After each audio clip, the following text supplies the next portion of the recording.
I introduced this section by saying that the term list had some very different implications when it was used casually, but now we're in a better position to talk about those differences. First up, Java. Now, once again in Java, the term list does exist. It is part of the collections framework in the java.util package, but a list is an interface, not a class, meaning it describes behavior that another class can implement. Now, one of these classes we've already seen, the ArrayList.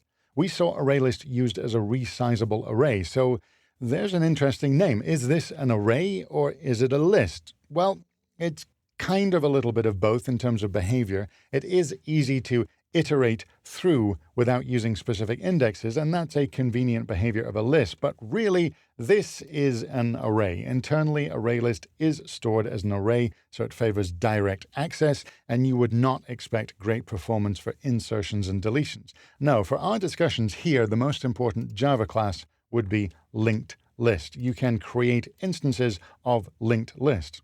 Now, two things to point out. If I come down and look at some of the basic description, we can see that this is a doubly linked list implementation, which is what we just covered. This is a good thing so that insertions and removals should be as fast as possible.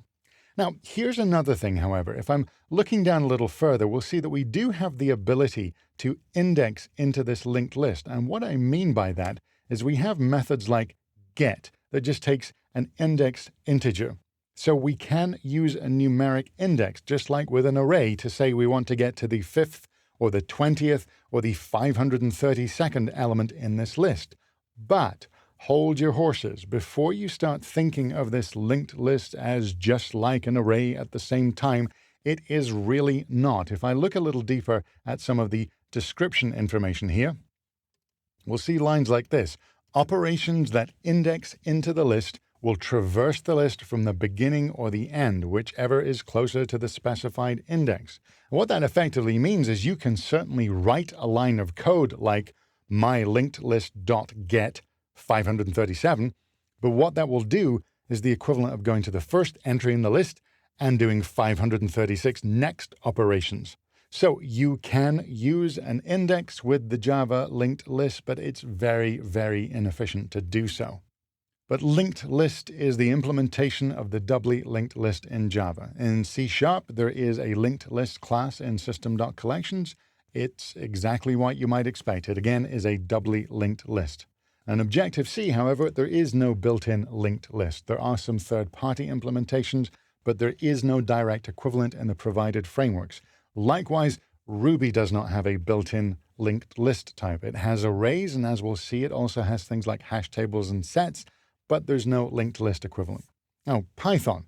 I have mentioned the fundamental collection data type in Python is called a list. Well, you might be wondering, was that a singly linked list, a doubly linked list, a circular doubly linked list? Well, no, it isn't either of them.